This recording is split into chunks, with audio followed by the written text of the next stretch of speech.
Ah, comment on dit? Alors, Sinaï, Bad, toi qui dis Elisheva. Eden Elisheva. Oui, Eden Elisheva. Okay. Hmm. Right. Donc, on est toujours resté sur le même Rambam qui parle sur l'interdit de couper des arbres.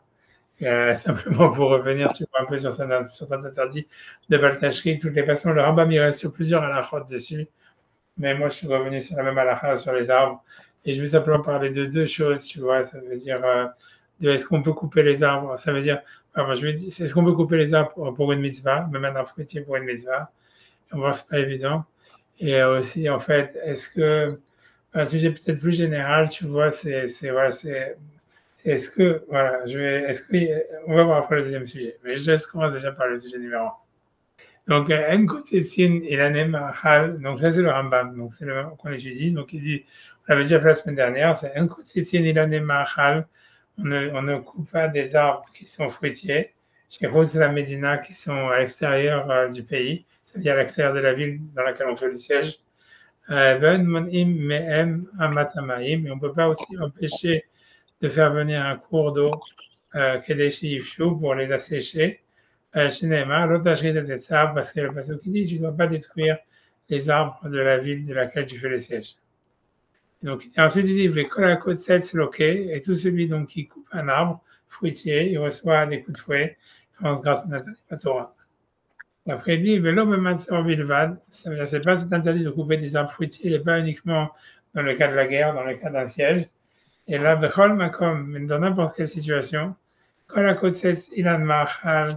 qui coupe un arbre fruitier, ça veut dire, c'est ça le mot qui invente, ça veut dire d'une manière destructrice, voilà, un truc comme ça. Okay. Ça veut dire s'il le fait d'une manière voilà, destructrice. Il dit aval auto, mais on peut couper des arbres fruitiers. Et Maya Mazik Ilana Taherim, si jamais ça endommage d'autres arbres, on met pneu chez Mazik Bizdaherim, ou bien parce que ça fait des dommages dans un champ de quelqu'un d'autre. On met pneu chez Dama Vikarim, ou bien parce que si le bois, le fruit du bois, il est plus, ça veut dire, il est plus important que le fruit qui est fait. Je sais pas, tu vois, je sais pas combien d'années, tu vois, mais c'est a priori sur une année, mais a priori ça suffit. Ça veut dire si jamais voilà, tu vas faire plus d'argent en vendant le bois qu'en gardant les fruits, alors ça aussi c'est permis de le couper.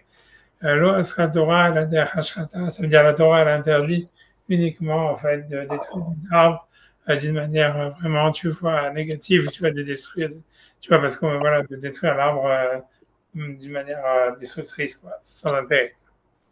Donc ça c'est ce qu'il dit le Rambam. Et donc a priori quand on lit le Rambam, on a l'impression que si c'est pour faire une mitzvah, c'est sûr que c'est permis. Tu vois par exemple, on va dire, je sais pas, tu veux parler de l'île de la vie, où tu vois quand tu vas couper si tu vas couper plein de palmiers, tu vois, la plupart des palmiers qu'on utilise pour aller la vie, ils utilisent des palmiers qui ne font pas de date, mais parce qu'il y a des palmiers qui ne font pas de date, qui ne sont pas fécondés, etc. Mais normalement, ça veut dire, a priori, même si c'était des palmiers dattiers, alors tu vois, ça devrait être, tu vois, ça serait pas, parce que c'est pas fait pour détruire quelque chose. Alors, tu vois, a priori, c'est ça ce qui sort du Rambam. C'est ça ce qui sort quand on lit le Rambam, c'est ce qu'on a l'impression, puisque le Pastouk, c'est l'Otashrit, et dès qu'il y a une raison, alors ça devrait être permis. Alors, il y a un truc, tu vois, si tu veux, il y a un contre-exemple, on va dire, si tu veux, de ça. Ça veut dire que dans le livre de seconde, voilà, c'est ça. Ça veut dire que dans le livre des rois, quand on parle en fait de la construction du Beth Amikdash, et il a fait le roi Salomon, en réalité, il y a, comment dire, donc, si on regarde dans les passages, en fait, je vais zoomer dans une seconde, j'arrive. Ici, tu vois dans le passouk, le passouk 23, il y a marqué Vayas Badevir, donc il a fait ça veut dire dans le building, dans le Devir, dans son. Devir, ça serait esplanade, comment ils ont fait le Devir, ils n'ont pas traduit. Ouais, ça veut dire, le Devir, on va dire, c'est le building dans lequel du Beth Amikdash, on va dire comme ça. Je sais pas comment on va dire, tu vois, c'est dans le temple, on va le dire comme ça. Shne Keruvim, il a fait deux chérubins, Hatzé Shemen, qu'ils ont traduit en bois d'olivier, et c'est un mode komato qui faisait 10 amotes de hauteur. Et on retrouve en fait, c'est-à-dire que si dans le Mishkan de Moshe, il n'y avait aucun arbre fruitier qui était utilisé, puisqu'en fait tout était fait en cèdre, le seul bois qui était utilisé, c'était du cèdre. et il n'y avait pas donc pas d'arbres fruitiers ni quoi que ce soit. Dans le temple de Salomon, en fait, à plusieurs endroits, il utilise des oliviers. Par exemple, ici, dans le cas où il fait si tu veux, voilà, de la tséchémen, c'est des chérubins en bois, a priori.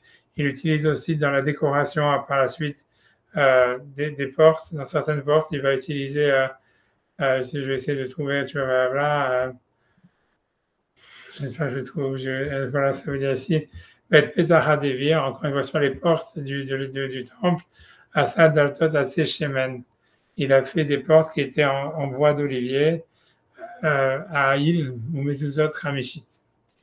Tu vois, voilà, ça veut dire, je sais pas, ça veut dire qu'avec comme ils ont traduit, avec le linteau, faisait une cinquième partie, donc il y avait deux portes qui étaient en olivier, etc. Bref. Donc ça veut dire en fait, si tu veux, dans le temple de Salomon, il y a de l'olivier comme arbre qui est utilisé, à part le cèdre. Et en fait, comment il s'appelle? Les commentateurs, ici c'est le Radak, c'est un des commentateurs principaux du Tanakh, il y en a d'autres. Donc ici, cette histoire Hatzé Shemen, c'est du bois d'olivier. Hatzé Shemen est Targumo Aïe des États. Et donc c'est des arbres d'olivier. Donc il dit Ven Lishol, et donc il dit le Radak, donc c'est un auteur du quel siècle, 14e siècle. Il dit Ven Lishol Erch Shichet Matzé Ma'achal et Sorech Melacha. Et il n'y a pas lieu de demander comment est-ce que Shlomo il a coupé des arbres fruitiers pour faire son travail, pour faire son Beth Amikdash. Donc il répond comment il s'appelle, le Radak, ça veut dire le commentateur David Kimchi, il dit Shlomar qui karat azetim askenim, ça veut dire il a utilisé des oliviers vieux, chez Nam aussi une période qui faisait plus de fruits. Et en fait, il veut dire, il dit Vechen batsem aracha, donc il apporte une preuve, c'est-à-dire, c'est pas le seul à dire ça. Le Radak, c'est un commentateur, un autre commentateur avant lui encore qui s'appelle le Ralbag, dit la même chose. Et en fait, tous ils se basent en fait sur une Mishnah qu'on va voir après. C'est que la Mishnah elle dit que par exemple, quand elle parle en fait si tu veux, dans le Beth Amikdash, à part ça, il y avait un grand bûcher puisqu'on brûlait des corbanotes constamment, quoi. Et donc en fait, il fallait alimenter le bûcher avec du bois. Et la Mishnah, la Braïta, elle va dire qu'on n'utilisait pas du bois d'olivier ou du bois, a priori, de n'importe quel arbre fruitier pour alimenter le budget du Mishkan, du Beth Amikdash. Et donc, en fait, il dit, donc si tu veux, on a l'impression que lui, il veut dire, ça veut dire, ce qu'il veut dire le Radak, ce commentateur, il veut dire, voilà, du fait que la Gemara, elle va dire, on va faire la Gemara après, mais en fait, du fait que la Gemara, elle dit qu'on n'utilisait pas du bois des arbres fruitiers pour brûler les corbanotes. Donc, ça veut dire, a priori, qu'on ne devait pas utiliser non plus des arbres fruitiers pour construire le Beth Amikdash. Et donc, en fait, lui dit que si on voit que Shlomo, il a utilisé de l'olivier, c'était parce que c'était des oliviers qui étaient déjà, voilà, finis, quoi, qui n'avaient plus de. Voilà, bien que c'est rare, les oliviers sont centenaires, ils peuvent durer énormément, en fait. Mais bon, ça existe, des oliviers qui ne font plus rien, ou grand-chose. Donc, c'est ce qu'il dit chez. Donc, il a détruit des arbres, je ne sais pas si c'est assez gros, il a détruit donc des arbres. Il a détruit des vieux oliviers qui ne faisaient plus de fruits. Et ainsi, en ce qui concerne les arbres qui étaient utilisés donc, pour l'hôtel du Beth Amikdash, Shayaban Matzé TNA, où on aurait pu mettre des bois de TNA, c'est-à-dire de figues, Vatsé desquels, ou même des palmiers. Amour Azal, Meotam, Sheonesim Perot, les Haramim ont dit qu'on parle que ça part, même s'ils mettaient des fruits, ça veut dire des branches de ces arbres-là, ça devait être des arbres qui ne faisaient plus de fruits. Et je les ferai. Après ça, il dit que c'est possible qu'on peut expliquer que ces Shemen, ce n'est pas de l'olivier, c'est une sorte de cèdre qui s'appelait Shemen, qui était en fait, qui était gras, etc. Mais bon, en tout cas, c'est ce qu'il dit, et c'est un peu étonnant parce que l'idée, c'est qu'a priori, de ce que l'on a vu dans le Rambam, on a vu que l'idée, c'est l'interdit de Baltashrit, c'est quand tu vas détruire simplement parce que tu veux détruire l'arbre, mais si tu veux faire une mitzvah, a priori, tu vois, c'est assez étonnant de voir que même en étant ça, au fait de la construction du Beth Amikdash, et même au fait du brûler les corbanotes, qu'on ne va pas utiliser des arbres fruitiers. Alors tu pourrais dire, ok, c'est pas que tu les utilises parce que tu veux les détruire, c'est pour faire une mitzvah. Mais on voit qu'a priori, que même pour faire une mitzvah, a priori, on ne le fait pas. En tous les cas, selon ce qu'eux, ils disent, comme ça, le Radak, il explique, etc. Tu veux la Gemara dans ta mid, si tu veux qu'il parle de ça, elle est là. Tu vois, ça veut dire. Jamais. Tu vois, la Gemara dit Chilou Ma'elin Bagezirin et Sadat Macha. Donc, il commençait, ça parle de quand il construisait, en fait, si tu veux, la Maracha, ça veut dire c'est l'hôtel du Beth Amikdash, parce que c'était un travail de le faire tenir. Parce qu'en fait, tu vois, ça veut dire, il y avait tu vois, c'était un bûcher. Mais en fait, tu vois, un bûcher qui était tellement grand, en fait, déjà, il fallait avoir, tu vois, ça veut dire qu'il fallait pas que ça s'effondre, quoi. Et donc, en fait, c'était toute l'histoire de tous les matins de l'arranger. Et donc la Mishnah elle commence à expliquer qu'il commençait à prendre des poutres pour organiser, ça veut dire le bûcher le matin avant, puisqu'on n'apportait pas des corbanotes, puisque voilà, disons, voilà, au moment du lever du soleil, on va dire, il fallait nettoyer, on refaisait le bûcher. Donc la Mishnah elle dit, enfin, on va dire, Michel Zaïd, ça veut dire on n'utilisait pas donc des arbres d'olivier ou Michel Geffen, ni des arbres de vigne. Et la Gemara dit Anemaita Ama, quelle est la raison pour laquelle en fait on n'utilisait pas ces arbres pour le bûcher du misbéach. Rafapa Mishum tiré. Rafapa dit parce qu'en fait il y avait des nœuds, c'est des arbres qui ont des nœuds, ça veut dire les oliviers, et comment dire, ils ont des nœuds, et donc en fait ils brûlent mal. C'est une raison que lui veut dire. Et mais Ravacha Bayakov Ama Mishum Mishu va être Israël. Ravacha Bayakov dit c'est pour le fait, tu vois, que la terre d'Israël, c'est-à-dire que si tu commences à brûler tous les vignes et tous les oliviers, en fait, tu vois, il n'y aura plus de fruits en Israël, donc c'est pour ça qu'on n'utilisait pas ces arbres pour le bûcher, etc. Et en fait, donc voilà, donc a priori, le Radak, lui, c'est de là qu'il apporte une preuve que même pour une mitzvah, a priori, on n'utilise pas des arbres fruitiers, et c'est pour ça qu'il veut dire que quand Shlomo il a construit le Beth Amikdash en utilisant de l'olivier, c'était des oliviers qui ne faisaient pas de fruits. Maintenant, en fait, ça veut dire là-dedans, si tu veux, dans cette preuve-là, il y en a au contraire, ça veut dire le Yarbet, je ne sais pas si on va le faire dans les mots, mais c'est pas vraiment la peine de le faire peut-être pour l'instant.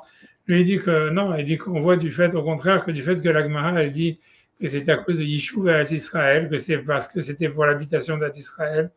Donc, il semblerait que normalement, si on utilise ces mêmes arbres, c'est-à-dire si on avait trouvé des arbres fruitiers qui viennent de l'extérieur d'Israël, on les aurait utilisés pour faire le bûcher du Beth Amikdash.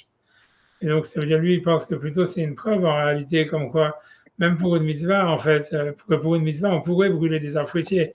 La seule raison, c'est parce qu'on veut, il y a une mitzvah de Yishuv à Israël, c'est qu'on veut qu'il y ait des fruits en Israël, mais c'est pas l'interdit de Baltashrit. Et avec moi, elle n'a pas cité l'interdit de Baltashrit. Je ne sais plus comment le faire rentrer. Une seconde. Une seconde.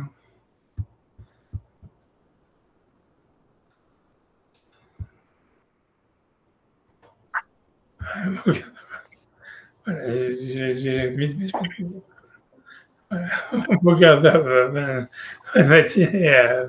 Voilà, on est en train de parler sur l'interdit, donc l'interdit de couper des arbres. Encore, on est revenu sur Maïmonide qui parle sur l'interdit de pas tachrit, de ne pas couper des arbres fruitiers.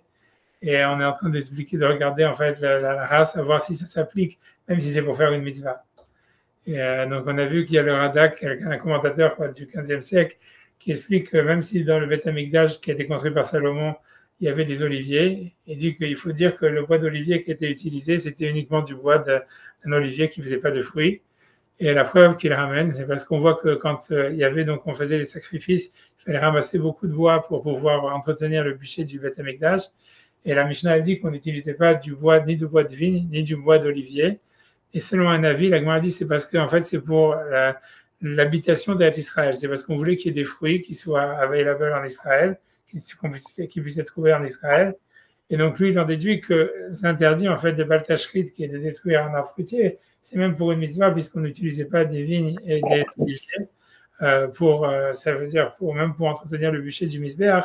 Et donc il veut dire c'est pour ça en fait que dans le aussi, donc si Shlomo il a utilisé de l'olivier dans le Beth Amikdash, c'était un olivier qui n'arrivait plus à faire des fruits, mais il n'aurait pas détruit un arbre fruitier même pour faire le Beth Amikdash. Et je disais, donc là, j'étais en train de dire ça, c'est ce qu'il dit David Kimchi, on est en train de voir un avis divergent.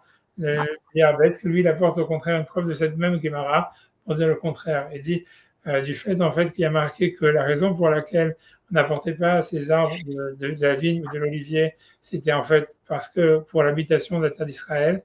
Donc il semblerait que c'était uniquement parce que c'était en Israël que c'était interdit de le faire, parce qu'on voulait que la terre d'Israël ait des fruits et des arbres. Mais si ça avait été à l'extérieur d'Israël, il n'y aurait pas eu de problème. Pourquoi? Parce qu'en fait, a priori, c'est pour une mitzvah. Tu peux détruire un arbre fruitier. Ça ne s'appelle pas en fait que tu le détruis pour rien. et que pour lui, c'est simplement ici, c'est pas la raison qui est invoquée par la Gemara, c'est pas un interdit parce qu'on va détruire un arbre fruitier, mais c'est parce qu'en fait, c'est l'habitation de la terre d'Israël. Donc voilà, lui veut dire que de là, il apporte une preuve que beaucoup de mitzvahs, on pourrait détruire un arbre fruitier. Ça ne s'appelle pas qu'on le détruit pour rien, puisqu'on le fait pour la mitzvah. Mais en tous les cas, ça veut dire, c'est pas du tout évident, ça veut dire simplement, je vais sur ce point-là, un dernier truc, c'est il y a un midrash, ça veut dire, il y a un midrash rabbin dans Shemot qui dit ça. C'est-à-dire que dans le Mishkan que Moshe il a fait, le seul arbre qui était utilisé, c'était du cèdre. Et la Gemara, elle dit, pour le Midrash, il dit, la Mishkan, amdim. Et tu feras donc des poutres pour le Mishkan qui sont faits en bois de cèdre. Alors, la Gemara demande, lama shitim. Pourquoi des arbres de shitim, des arbres de cèdre uniquement? Alors, la Gemara dit, il met la Kadosh Baruch Hu der Haretz Nadorot. C'est la Kadosh Baruch Hu, il a voulu apprendre le der Haretz, le chemin de la terre, ça veut dire comment se conduire pour les générations à venir. Si jamais un homme il décide de construire sa maison en utilisant du bois d'un arbre fruitier, Omer Akadosh Baruch Hu lui dit, moi qui suis le roi des rois, Shakol Shilo, tout m'appartient. Et Shamar la Asat Mishkan, quand je dis de faire le Mishkan, Amalotavi Elam Elan Sheno Seperot. J'ai dit simplement d'amener, de construire tout avec du bois de cèdre qui ne fait pas de fruits. Donc vous, à plus forte raison. Et donc, donc tout ça, ça veut dire qu'a priori, et ça c'est un peu difficile tout ça, parce que ça veut dire, ce que ça veut dire, c'est que comme ça veut dire, a priori, tout ce que ça voudrait dire, ça veut dire comme ça. Ça veut dire que c'est vrai qu'en réalité, l'interdit en fait de construire des arbres fruitiers, de détruire des arbres fruitiers, c'est uniquement si jamais en fait, il n'y a pas de, ça veut dire, on le fait par destruction. Et qu'en fait, ici, si quelqu'un, par exemple, l'utilise pour une maison ou l'utilise pour une mitzvah, ça ne serait pas vraiment l'interdit, en fait, de Baltashrit, parce que tu le fais pour une raison. Mais en fait, malgré tout, la Torah, elle veut, ça veut dire, c'est pas une bonne chose à faire, on va dire un truc comme ça. C'est ça l'idée, ça veut dire, peut-être que tu ne transgresses pas l'interdit de la Torah d'avoir détruit un arbre fruitier si jamais tu le fais pour une raison, comme pour faire une mitzvah ou construire une maison, etc. Mais la Torah, elle te dit, voilà, dans le Mishkan, on a utilisé que des arbres que du cèdre, parce qu'en fait, justement, on voulait montrer que c'est pas quelque chose qui est bien à faire. A priori, c'est ça ce que ça veut dire. Ou bien, il y a carrément l'interdit lui-même, mais bon, c'est pas clair. Mais c'est sûr que dans le langage du Rambam qu'on a lu, qui avait dit que la Torah elle a interdit que quand on le fait parce qu'on veut détruire quelque chose. Donc, a priori, ça voudrait dire qu'il faut vraiment, ici, c'est pas vraiment parce qu'on veut détruire. Si on veut construire une maison, on ne le fait pas parce qu'on veut détruire, on le fait parce qu'on a intérêt avec le bois. Mais l'idée, c'est, tu vois, c'est qu'a priori, tu vois, ça veut dire, c'est comme s'il y a deux niveaux dans l'interdit. Il y aura un interdit de dire, je détruis un fruitier pour le détruire. Et ça, c'est l'interdit de la Torah véridique. Après ça, il y aura un deuxième interdit de Baltashrit, puisque tout ça, c'est l'interdit de Baltashrit. C'est je peux utiliser, en fait, un arbre non fruitier. Et en fait, à la place d'utiliser l'arbre non fruitier, pour construire ma maison, par exemple, pour construire le Beth Amikdash, pour faire brûler les corbanotes, même pour faire une mitzvah, même pour construire une maison. Donc, c'est pas du baltashrit, c'est du baltashrit parce qu'au lieu d'utiliser un arbre non fruitier, j'ai utilisé un arbre fruitier. Et ça serait peut-être un degré moindre dans l'interdit. Peut-être c'est pas l'interdit de la Torah, mais ça serait quand même interdit. Parce qu'en fait, ça serait en fait, voilà, c'est que tu détruis des ressources alors que tu pourrais ne pas les détruire. Tu vois, et ça veut dire, on va voir après que tout cet interdit, en fait, il est sur l'environnement, etc. C'est tous les trucs de la préservation. Ça veut dire, selon le Rambam, en tous les cas, ça n'est vu comme ça, qu'il y aurait une mitzvah de préserver l'environnement, etc. Et donc, l'idée, ça voudrait dire, l'interdit vrai, c'est de détruire les choses pour rien. Ça veut dire, comme il a dit, même dans un cas de siège, etc., ça veut dire détruire des arbres fruitiers sans raison, ça, c'est l'interdit de la Torah. Maintenant, même si tu vas le faire pour une raison, c'est-à-dire construire une maison, faire une mitzvah, etc., mais tu aurais pu utiliser un arbre non fruitier, ça, c'est sûr. En fait, c'est d'une certaine manière, c'est l'interdit, peut-être moins grave, mais c'est quand même quelque chose qui n'est pas à faire, on va dire un truc comme ça. Alright. Tu vois, maintenant, tu vois, ça veut dire, le problème, ça veut pas le problème, mais si tu vois, je continue à avancer dans ce développement, dans cette histoire-là. Parce que tu vois, c'est-à-dire, à part ça, si tu dis, il y a une Gemara qui est un peu étrange. Tu vois, c'est-à-dire, voilà, donc, qui parle sur cet interdit-là de la fruitier. Comment je suis arrivé là-dedans? C'est ce que je voulais.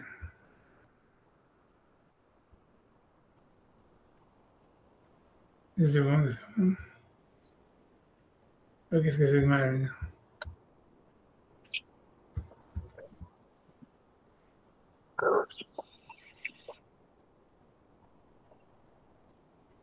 Non, je sais pas comment je fais cette drive, mais deux secondes, deux secondes.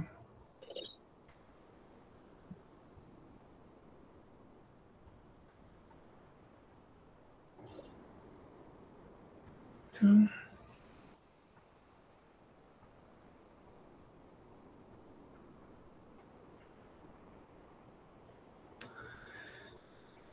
Deux secondes, deux secondes. Pas ça ce que je cherchais du tout. Deux secondes.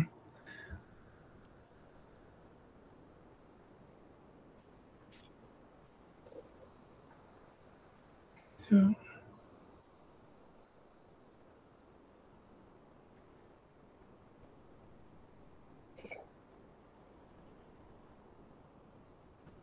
Deux secondes, deux secondes.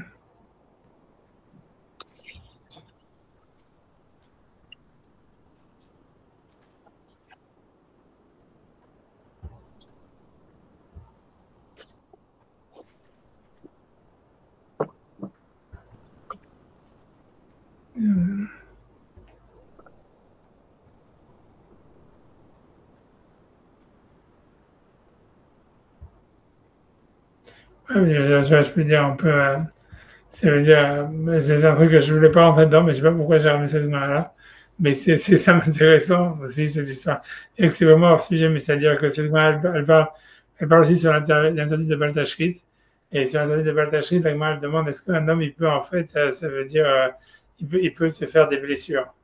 Ça veut dire, est-ce qu'un homme, il aurait le droit de se faire ça veut dire voilà, de faire des blessures, a priori pour rien, ou on va dire, tu vois, c'est là où c'est nos gars dans la là, c'est pour que quelqu'un veut faire de la chirurgie esthétique ou quelque chose comme ça. Et, Mm.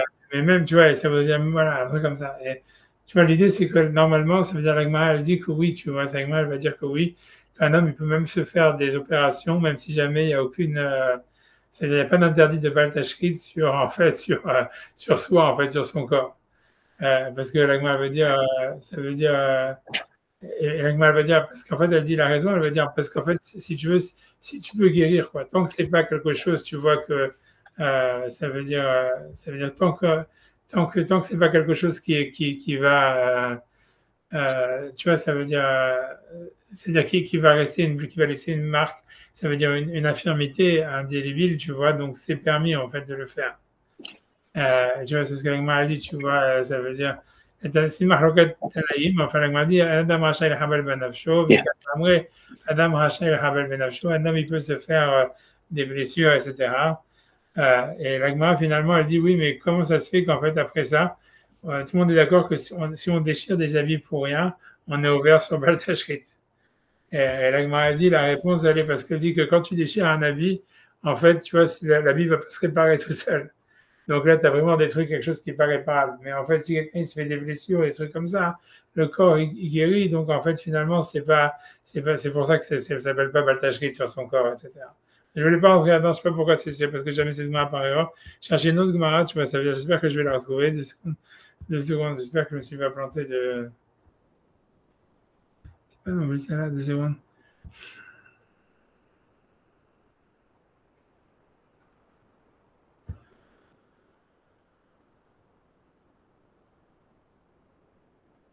One second, one second, one second, one second.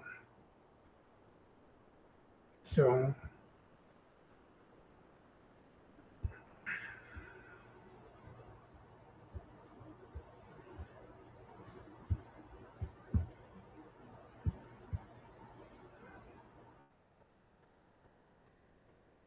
J'espère deux secondes.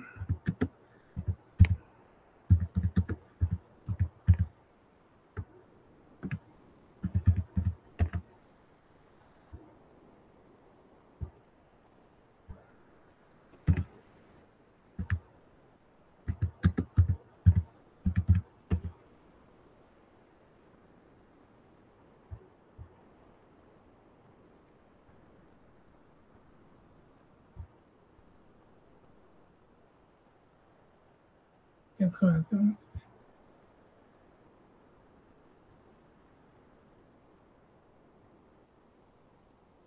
On a déjà...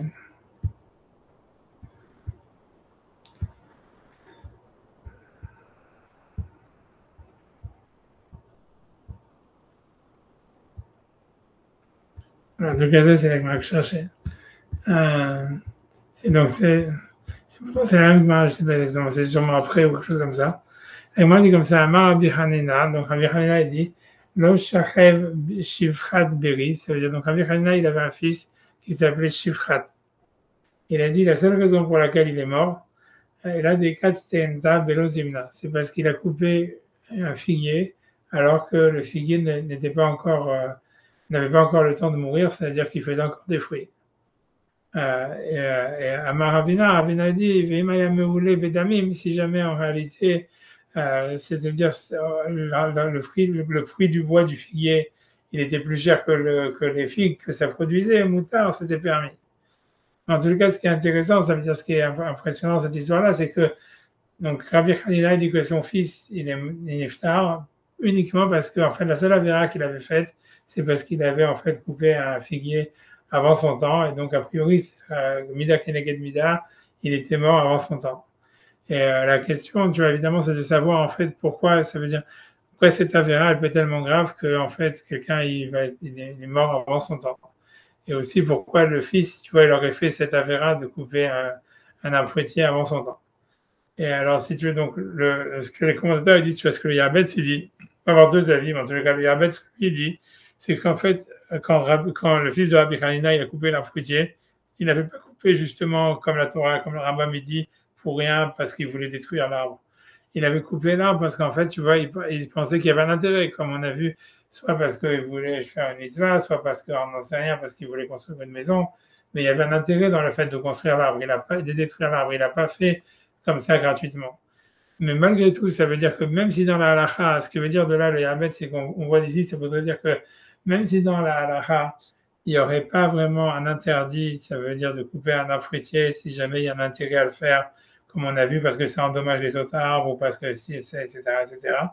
Mais malgré tout, il y a quand même un danger que, en fait, quelqu'un il peut mourir à cause de ça. Et tu vois, ça veut dire, tu vois, ça veut dire, et ça, c'est indépendamment de l'interdit à l'Afrique, quoi. Et si c'est pour ça que tu vois, si on est dans un autre, si tu es dans un autre sujet de la Gemara, ça veut dire que pour moi, tu vois, c'est un sujet, je sais pas comment je suis là-dedans, tu vois, en fait, je sais pas, tu vois, j'essaie de, tu vois, j'ai pas grand chose à dire, je vois qu'en fait, le cours, il va passer très vite parce que j'ai pas, tu vois, j'ai des trucs, mais ça veut dire que l'idée, c'est que tu vois, c'est qu'en fait, si tu veux, dans cette histoire-là, on peut faire dans les mots, mais ça veut dire que le Yarbet, s'il explique, ça veut dire, commentateur, il explique qu'a priori, on voit bien que même si ça aurait été, on va dire, a priori, même au maximum, c'est un interdit de la Torah. Et en fait, l'idée, c'est de dire, mais a priori, sûrement, il n'a pas transgressé l'interdit, puisque, comme il dit Rabbi Hanina, il a fait que cette avéra, son fils, il a fait que cette avéra. Donc, ça veut dire, a priori, que c'est un sadique. Donc, a priori, donc ça veut dire, en fait, il n'avait pas fait vraiment, il n'a pas voulu détruire l'arbre pour rien.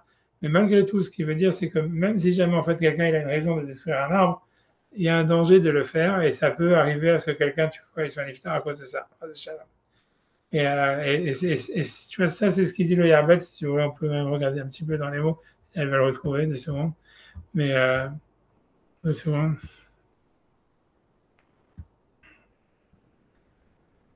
Voilà, si vous voulez ici, deux secondes. Ouais, je vais dans les mots pour. Donc, il dit comme ça, il voit des cas les médacs, c'est-à-dire ça, c'est le Yarbet, donc c'est un auteur aussi du 15e siècle, 16e siècle.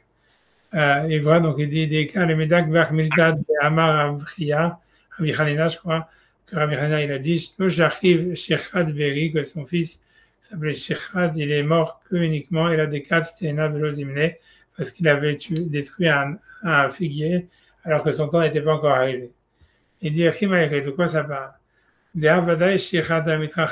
Parce que c'est sûr que ce Shechad, c'était un Talmid Chacham, et c'est peu probable qu'il a transgressé l'interdit de la Torah de détruire un arbre fruitier sans raison. Et aussi, on voit de la manière dont la Gemara a dit qu'il est mort uniquement parce qu'il avait coupé cet arbre. Mon rare de Vadaï Chassid Gadol Aya, ça montre que c'était un grand chassid. Shelo Nimsa Boshumavon, puisqu'on n'a trouvé aucune autre faute. Et Beket Omed, Bishvil Davar Kal Nenash, parce qu'il est mort à cause de cette faute-là, qui était une faute légère. Et donc, parce qu'Akadosh Baruch Hu, il est medagdek avec les tzadikim comme l'épaisseur d'un cheveu. Il dit Valkor Harlomar, donc c'est logique de penser chez Loavar Alav Mamash, qu'il n'a pas transgressé l'interdit de couper un arbre sans aucune raison, une figuier sans aucune raison. Donc il dit Venereli de Vadaï Ayalo Revar Baksisa. C'est-à-dire, c'est sûr en fait qu'il avait un intérêt en fait dans le fait de couper l'arbre. Shaya Meole Bedamav, parce qu'en fait, c'est sûr que voilà, peut-être que le bois il valait plus que les fruits. Ou bien qu'il avait besoin de l'endroit du figuier pour construire une maison. Des moutard les Katsetso Bishar Shavua, que on a le droit de le couper pendant les années qui ne sont pas la Shemitah. À Philologie Azmano, même si jamais l'arbre il donne encore des fruits. Voilà, Shiloh Garzman Ailanot la Kotsatsan, puisqu'on n'a jamais vu qu'un arbre il doit avoir un certain nombre d'années avant qu'on puisse le couper. Et là, Bijvit Davka, si c'est dans la Jvit, ok, Machen Gen Mishar Janim, ok, donc Bekevar Lakut Alia Mishnah, donc il avait un intérêt à le faire, grosso modo. Armikol Makom, Ena Mishnah Chassidim, mais malgré tout, c'est pas quelque chose, pour un chassid, il ne doit pas faire ça. Avalbi Shekar Mudar Minadin, bien que c'était permis selon Alaha, Aoui Lahmer Alatzmo, donc il aurait dû être marmir sur lui-même, Gar Bishar Shene Shavua, Shelo le Kotsetso, de ne pas le couper, Kodem Zmano Amour Bishvit, comme le temps qui est dit au niveau de la chute, peu importe ce que ça veut dire, mais ça veut dire quand il donne encore des fruits. Avjesh le Revach Badavar, même s'il avait un bénéfice dans la chose. Vachi Avamaase, des Shirach, chez les filles de Chassidaya. Et c'était ça l'histoire de ce Shirach qui a en fait, comme c'était un Chassid, des Nash Alzebemida Keneged Mida, c'est-à-dire il a été puni mesure contre mesure, chez Met Kodem Zmano, qui est mort avant son temps, à Valgav del Chol Adam Charé, bien que pour toute personne, normalement c'est permis. Voilà, donc bref, donc c'est ce qui veut dire le Yabet. Ça veut dire en fait que ça veut dire, c'est clair que Shirhat, a priori, il n'avait pas transgressé l'interdit de la Torah de couper un arbre fruitier, qu'il n'avait pas voulu le détruire pour rien, mais que malgré tout, il était mort en ayant coupé un arbre fruitier parce qu'il n'aurait pas dû le faire. Quelque chose comme ça, quelque chose de dangereux. Et ça veut dire, et sur cette explication-là, ça veut dire le Chida, qui est un contemporain du Yabet, et lui, il s'oppose à cette explication. Il dit c'est impossible que la Torah, elle va faire tuer quelqu'un, que quelque chose quelqu'un il meurt, parce qu'en fait, Hachem, ça veut dire parce qu'il a transgressé quelque chose qui est de la Midat Chassidout, quelque chose en fait qui n'est même pas une Avera. Normalement, il aurait dû faire attention, mais il n'a pas fait attention. Alors Hachem, il va le tuer pour ça. Il dit, ça veut dire, on ne trouve jamais que si tu veux quelqu'un, que Hachem, ça veut dire, il va aller si loin de tuer quelqu'un pour ça. Et donc pour lui, tu vois, il s'oppose à ça. Donc je lui dis que c'est pas que non, lui pense que si jamais il est mort, c'est parce qu'il avait transgressé l'interdit de la Torah. Et bon, ici des exemples. Je vais simplement, j'espère que là je suis sur la bonne truc.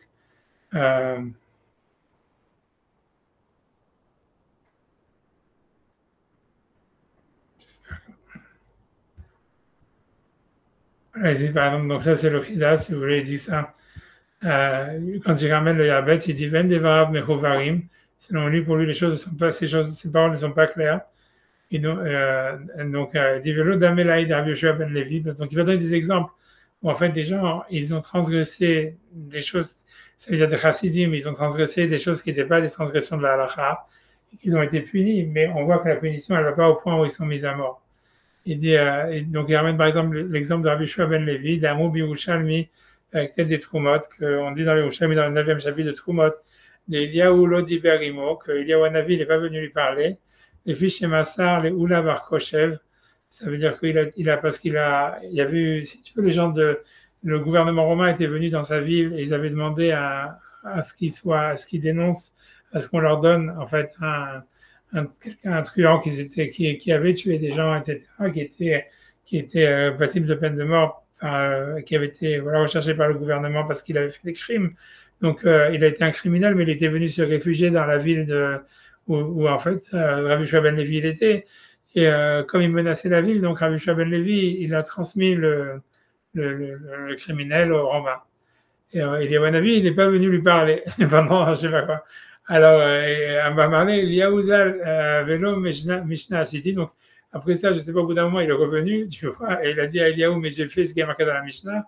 Mais Shivu Vechim Mishum Mishnah Chassidim Iso, ça veut dire, il aurait dit, Eliyahu Hanavi lui dit, les Fnim et Shmatanim, tu n'aurais pas dû toi le faire, tu n'aurais pas dû, comment dire, transmettre cette personne au gouvernement, etc., malgré tout.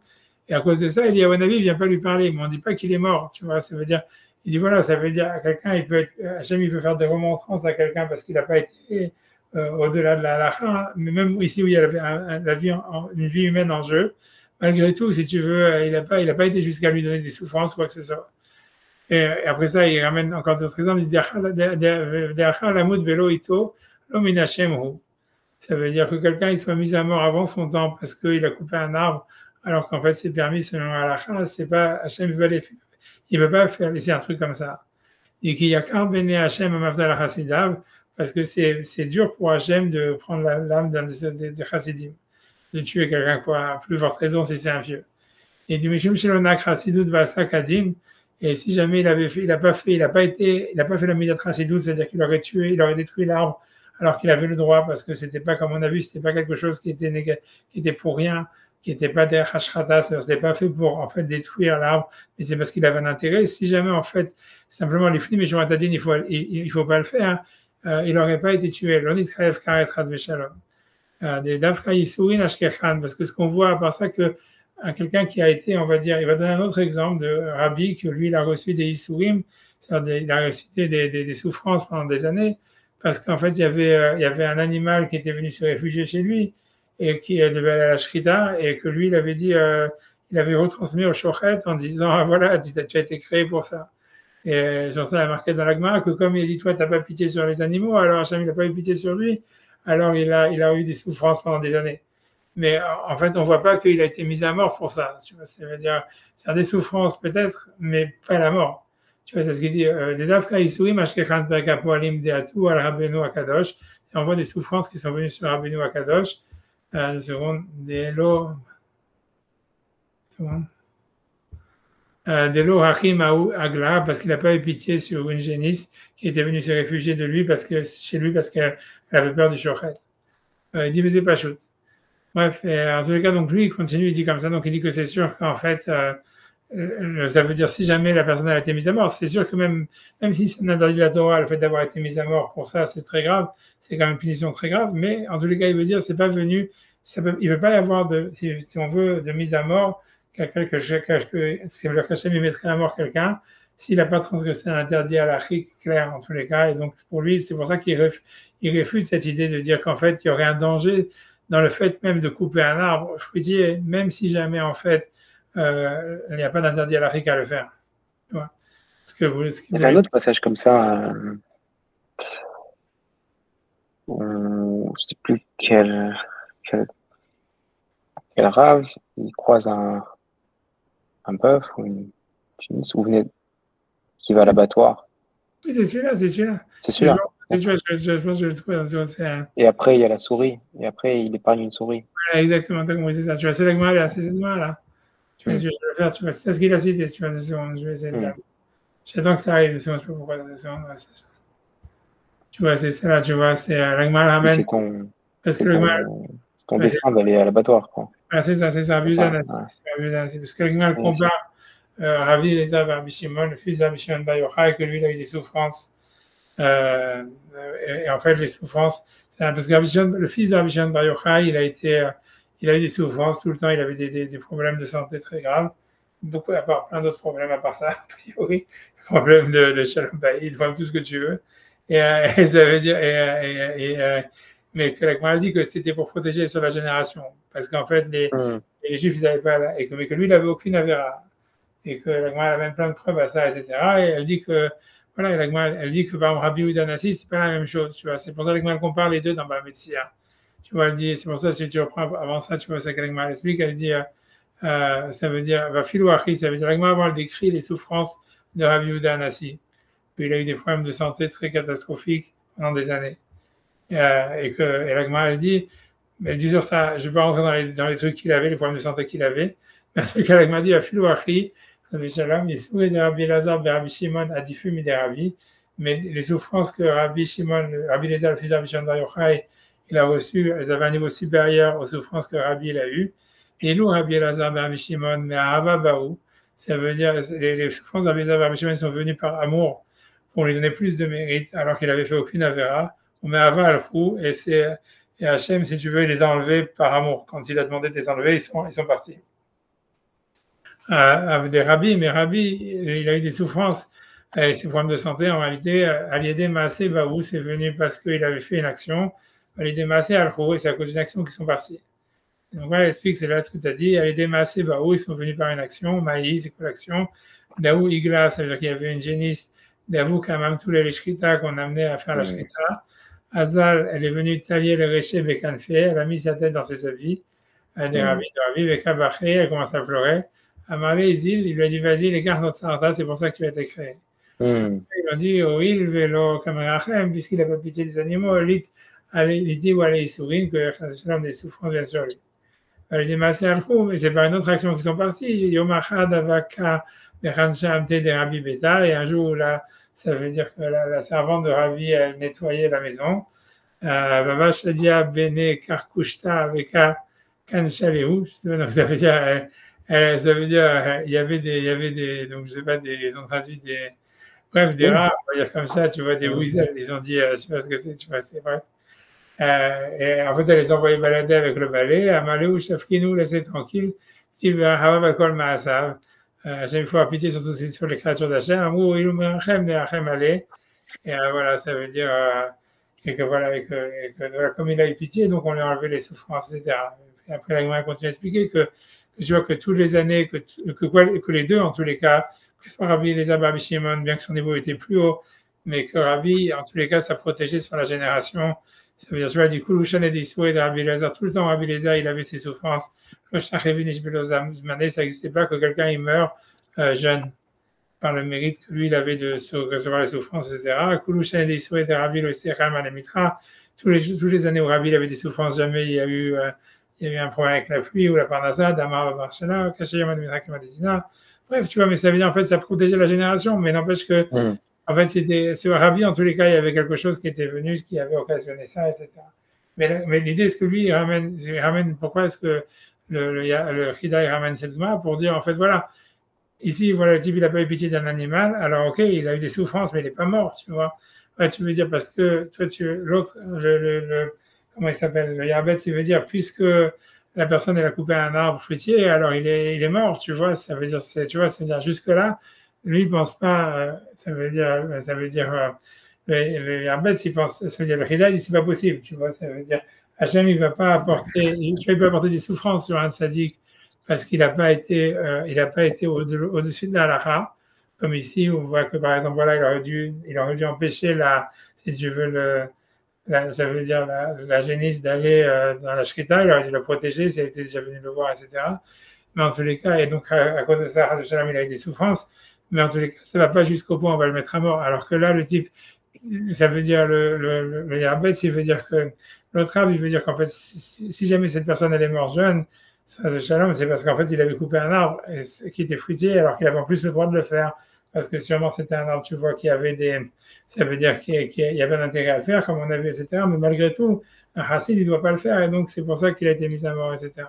Et ça, sur ça, il s'oppose en disant, ma putain, on n'a jamais vu un truc comme ça, que Hachem, il va aller jusqu'à tuer quelqu'un parce qu'il a fait quelque chose qui n'était pas interdit par la halakha, juste parce que ce n'était pas quelque chose qu'il aurait dû faire. Ben ça, c'est ça la discussion, c'est ça la question, tu vois, la discussion que lui demande, etc. Moi, tu vois, ça veut dire, moi, tu vois, c'est la question qu'il dit, moi, je veux dire, moi, je vais dire simplement que c'est pas du tout clair ce qu'il dit, parce qu'on voit plein de choses. La Gemara dit qu'en fait, c'est dangereux et ça peut occasionner la mort, tu vois. Ça veut dire, même si jamais il n'y a pas de Avera, par exemple, tu vois, j'ai amené ici cette Gemara, tu vois, qu'un autre exemple. Tu vois, la Gemara, elle dit comme ça, elle dit, Tanu Habanan, ça, c'est Staminalaha, il y a marqué, Amaskir Baïk le Havero, si quelqu'un, en fait, il loue une maison de quelqu'un, à la Socha, la Sot, le mezouza, c'est le locataire qui doit mettre la mezouza. Donc, chez Ouyotse, quand il sort, il ne faut pas qu'il prenne la mezouza avec lui. Il faut qu'il laisse la mezouza a priori là-bas. Mais si jamais le propriétaire c'est un goy, il peut la prendre et s'en aller. Et on dit, c'est une histoire de quelqu'un qui a pris la mezouza il est parti quand il a déménagé. Et il a enterré la même année sa femme et ses deux enfants. Tu vois, parce qu'en fait, tu vois, marqué dans la mezouza que c'est les manières bouillemechem, venechem. Ça veut dire que la mezouza, ça donne la longue vie pour tes enfants, pour toi et tes enfants et ta femme. Et donc, comme lui, il avait enlevé la mezouza, donc en fait, si tu veux, voilà. Mais en fait, là-bas, ce qu'on voit dans cette histoire-là, c'est que quelqu'un qui déménage et qui prend sa mezouza avec lui, il n'est pas en train de transgresser à l'intérieur de la Torah, quel qu'il soit, tu vois, c'est-à-dire il n'habite plus là-bas, c'est sa mezouza, c'est lui qui l'a payé, et il pourrait dire, voilà, je m'en vais, shalom, tu vois ce que je veux dire.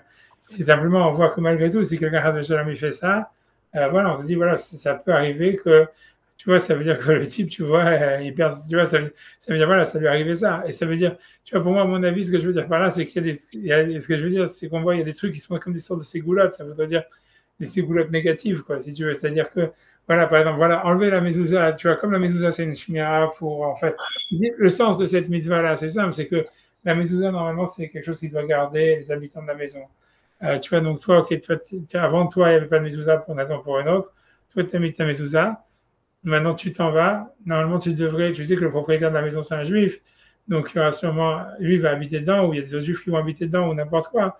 Donc, tu vois, ça veut dire, tu vois, ça se fait pas, même si tu as le droit. Normalement, c'est toi qui as payé, c'est ta mezouza, etc. Toi, tu n'habites plus là-bas, tu n'as plus d'obligation qu'il y ait de mezouza là-bas. C'est le propriétaire de la maison qui a une obligation. Mais malgré tout, si toi, tu enlèves la mezouza, tu vois, ça veut dire qu'en fait, tu mets l'autre en danger, tu vois, puisque c'est le prochain habitant qui va être là-bas, il va pas être protégé, etc.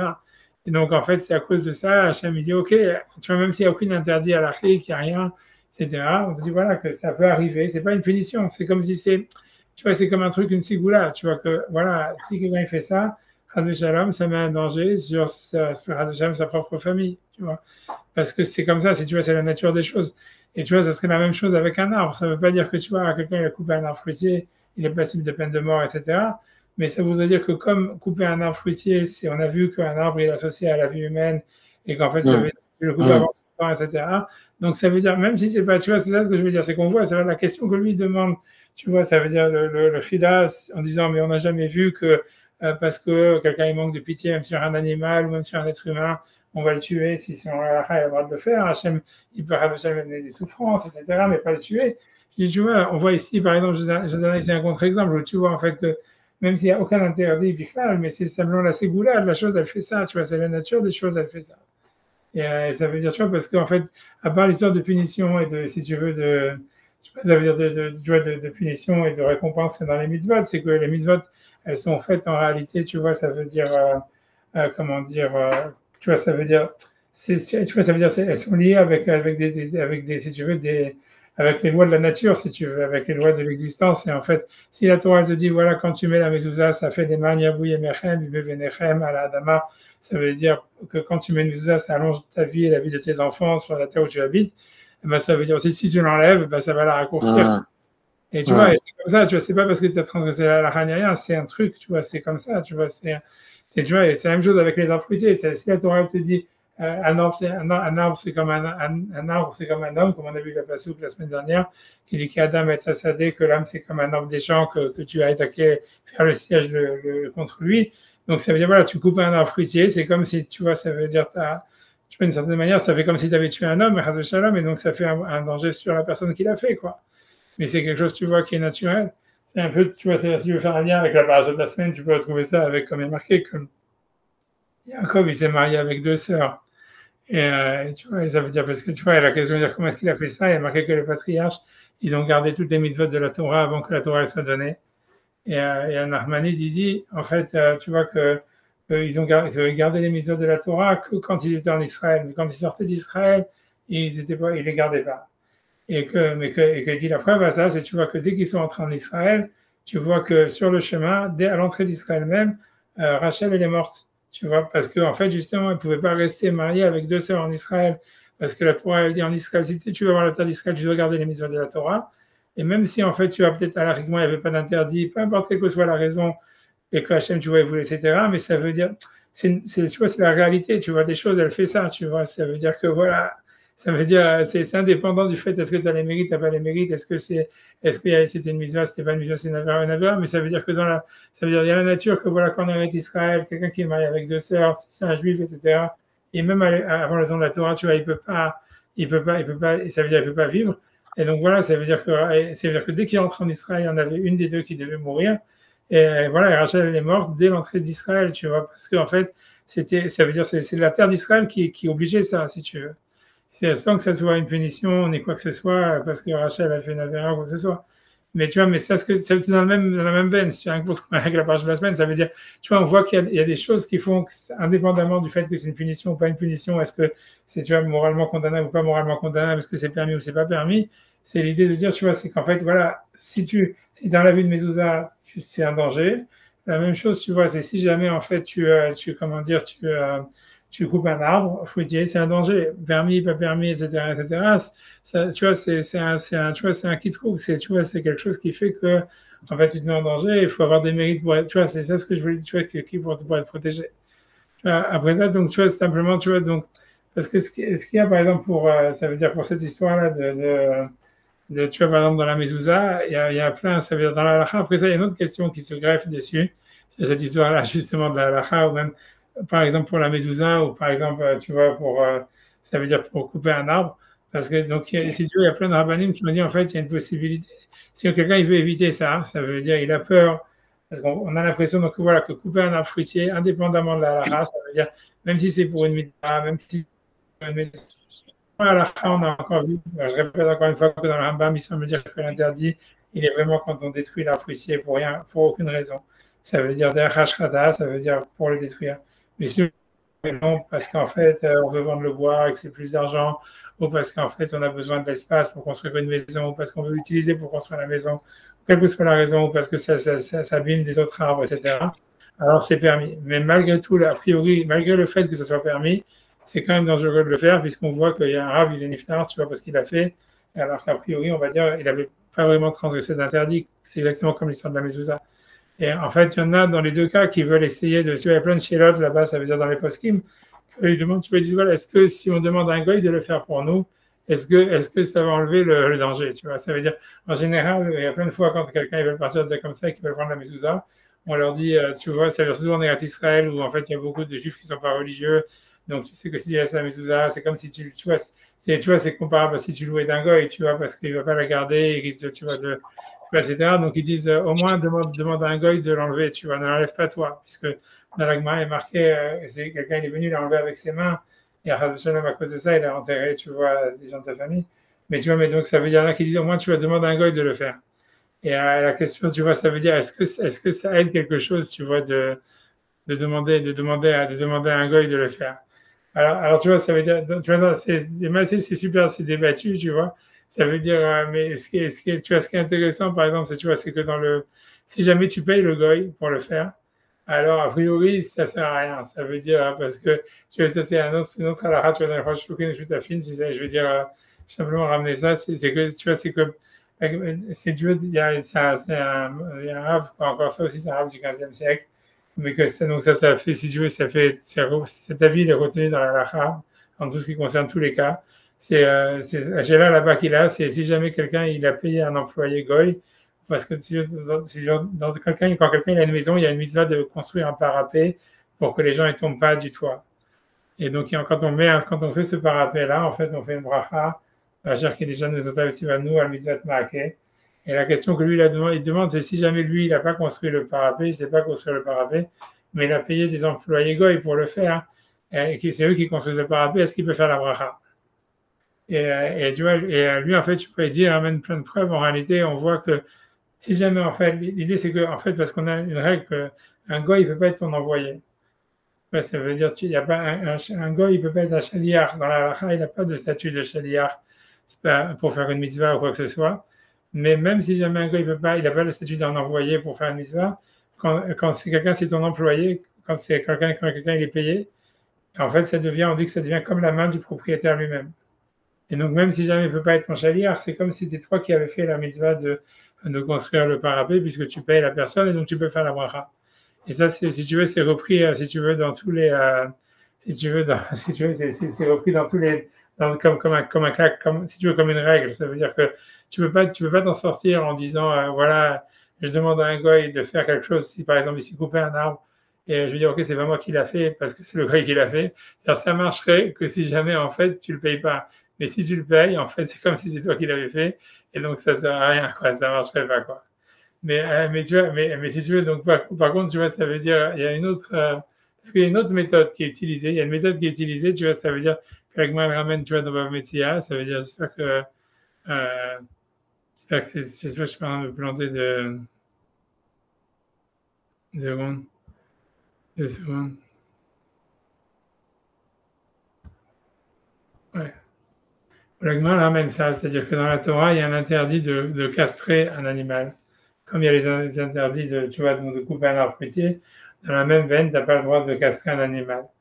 Et donc, il y avait des juifs, ils avaient des taureaux qui faisaient, parce que les taureaux, quand ils ne sont pas castrés, ils sont très agressifs. C'est pour ça que dans la Mishnah, il y a toutes ces histoires de taureaux qui encornent, etc. Parce qu'en fait, tu vois, ça veut dire. Et donc, donc, Agma a dit qu'ils ont demandé, des gens qui habitaient en Babylonie, ils ont demandé au père de Shmuel, il dit, Alain Toré, des Ganvin. Ça veut dire, voilà, il dit, on a des taureaux qui, a priori, faisaient des, tu vois, ça veut dire, ça veut dire, eux, ils avaient acheté des taureaux, en fait, qui étaient, en fait, qui avaient été volés par des goïms, que les goïms leur avaient volés, et qu'en plus, ils leur avaient appris à faire la corrida. Donc, ils étaient encore plus devenus encore plus agressifs. Donc, ils savaient plus quoi faire, tu vois, si tu veux. Ils étaient, donc, ça veut dire, en tous les cas, donc, il lui dit comme ça. Donc, il leur a dit, si vous ils ont volé, ils ont fait ça, ça veut dire, ça veut dire, ces taureaux, ils sont, si tu veux, comment dire, ils ont appris maintenant à être agressifs et on ne peut pas les calmer. Donc, il dit, en fait, ça veut dire, vendez-les, ça veut dire, essayez de faire une harama, ça veut dire, harama et tavidou ça veut dire, ils vous ont roulé en vous vendant des taureaux qui sont agressifs. Alors, essayez de les vendre d'une manière fausse, on va dire symbolique, comme on fait la vente du Chametz à Pessah à des goy, et demandez aux goy de le castrer, et après de vous le revendre. Voilà. Et tu vois, et ça veut dire, l'Agma prend ça dans la halakha comme un truc. Ça veut dire que la manière qui est utilisée, par exemple, dans le cas, par exemple, de castrer un animal, si là, tu vois, ça veut dire, voilà, même si jamais, il y en a plein qui ont des problèmes, je crois, avec les chiens ou les chats, il y a un truc comme ça aussi qu'il faut les castrer, je sais pas exactement. Ça veut dire, il y a des trucs, il y a des castrations, je sais pas exactement s'ils ont des maladies et des trucs comme ça. Mais l'idée que normalement, pour que ça soit permis selon la halakha, il faut le vendre au goy. Il faut le vendre même pour un franc symbolique comme la vente de Pessah. Et après ça, si tu veux, le vétérinaire, c'est lui, il castre l'animal qui lui appartient, après il te le revend. Mais tu vois, et ça veut dire, voilà, parce que c'est une possibilité, tu vois, mais là, de contourner l'interdit. Mais en fait, ce que je veux dire, tu vois, ça veut dire que la dernière idée, c'est que ça, en fait, si tu veux, la grosse différence, c'est que, en fait, avec un arbre fruitier, pourquoi ça marche? Ça serait plus difficile à dire que ça marche, parce qu'en fait, dans le cadre de l'interdit de castrer un animal, en fait, l'interdit est sur le propriétaire de castrer son animal. Et voilà. Et donc, c'est même pas vrai. Mais disons comme ça, on peut dire, voilà, le type, maintenant, c'est un goy, c'est son animal, il le castre, après, toi, tu le rachètes, il est castré, c'est déjà fait. Mais en fait, dans l'interdit de couper des arbres fruitiers, on voit que c'est pas du tout lié, en fait, à la propriété de la personne. C'est-à-dire que l'interdit de couper des arbres fruitiers, on a vu, c'est quand quelqu'un, une armée, il a été donné à la Torah, quand une armée vient faire le siège d'une autre, et pour dire, voilà, tu ne peux pas couper les arbres, même ça veut dire pour empêcher la population de manger, etc. Donc, ça veut dire, on ne parle pas que c'est ton arbre à toi, donc c'est pas lié à ta propriété. L'interdit, en fait, de couper, si tu veux, de détruire un arbre fruitier, c'est une misère, en fait, de protéger l'environnement d'une manière générale. Et donc, en fait, a priori, tu vois, c'est pas du tout évident que le fait de le vendre à un goy pour qu'il le coupe, ça servira à quelque chose. Tu vois, ça t'exempterait à toi d'avoir, tu vois, ça veut dire d'avoir pas détruit l'arbre, parce qu'en réalité, même si tu l'as détruit d'une manière indirecte, en fait, tu vois, ça veut dire c'est quand même toi qui l'as détruit en le donnant au goy, quoi. Et c'est-à-dire que, parce que en ce qui concerne, tu vois, si tu veux, justement, pour reprendre ce qu'on avait vu dans le Maïmonide, c'est dans la loi de Maïmonide, il avait dit, ouais, on détourne pas un cours d'eau aussi pour assécher les arbres. Et donc, on voit de là, en fait, que l'interdit, et même si jamais, en fait, on détruit les arbres d'une manière indirecte, c'est interdit. Et donc, en fait, demander à un goy de le faire, ça serait aussi une manière de détruire de manière indirecte. Je vais simplement citer, tu vois, le Sifri dans Devarim. Tu vois, ça veut dire, donc ça, c'est un enseignement tanaïque, tu vois, sur le passage quand il dit, le verset, il dit, l'eau tashkit atetsa, tu détruiras pas ces arbres, lindo achalav garzen, ça de jeter dessus, ça veut dire sur l'arbre, comment dire, ça veut dire une hache. Annie la barzel, ça veut dire que l'interdit, en fait, il est peut-être que de détruire avec une hache. Mais naïn af nimshach ematamaim. Parce que je sais que même détourner un cours d'eau, c'est interdit. Ça veut dire de le faire d'une manière indirecte. Elle me demande, l'otage qui était ça, tu ne dois pas détruire les arbres. Bechol Davar, quelle que soit la manière. Et donc, tu vois, donc ça veut dire que comme dans l'interdit, en fait, tu vois, ça veut dire de détruire les arbres, en fait, on voit que c'est pas lié à la propriété de l'arbre, ça veut dire c'est même si c'est un arbre dont tu n'es pas le propriétaire, quel que soit le propriétaire, puisqu'on parle de quelqu'un qui fait le siège d'une ville, etc., donc c'est pas ton arbre à toi. Et on voit que ça n'interdit même de le faire d'une manière indirecte. Donc, tu vois, a priori, si jamais, en fait, comment dire, si jamais en réalité si jamais en fait tu le vends à un goy et que le goy il va le détruire, tu sais qu'il va le détruire et que c'est plus ou moins à cause de toi qu'il le fait, parce que tu vois, si tu veux, il a compris que c'est pour ça que tu l'as vendu et que c'est pour ça qu'il va après de le revendre après. Donc en fait, si tu veux, ça veut dire que tu l'as quand même détruit, même si c'était pas à toi, et même si d'une manière indirecte, puisqu'on voit que l'interdit il est même de le faire d'une manière indirecte. Donc c'est pas évident en fait que ça marcherait de demander à un goy de le faire, quoi, grosso modo. C'est ça l'idée, quoi. Voilà. Et après ça, j'ai tout, voilà, j'ai pas rien d'autre à rajouter sur ça, sur ce que j'ai préparé en secours. Je sais plus qu'est-ce que j'avais dit. Voilà, c'est tout, plus ou moins, c'est ça les choses que j'ai ramenées. Ouais, j'ai pas, tu vois, ça veut dire, ouais, j'ai pas fait plus que ça, quoi. J'ai pas rien d'autre à rajouter sur. Très exact, c'est la bonne durée. Voilà, ouais, non, ça, arrêtez la vérité, je sais pas. Très bien. Ouais, ce qui est sorti. Très Ouais. Ouais, en tous les cas, merci beaucoup d'avoir assisté au cours. Merci de l'avoir fait ce soir. Merci beaucoup. Zod Hashem à mardi. Mardi ou jeudi? Je sais pas, toi qui avais dit que mardi tu pouvais pas. Ah, jeudi. Excusez-moi. Alright, ok. Alright, ok, bah, je laisse tranquille. Bonne journée. Merci à vous. Merci, au revoir. Bye bye.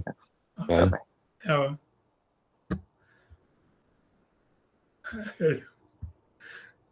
Et vous ouais, je sais pas, normalement il y a une émission de radio, je sais pas si j'arrive l'enregistrement. Vous savez, il y a, comment il s'appelle, il y a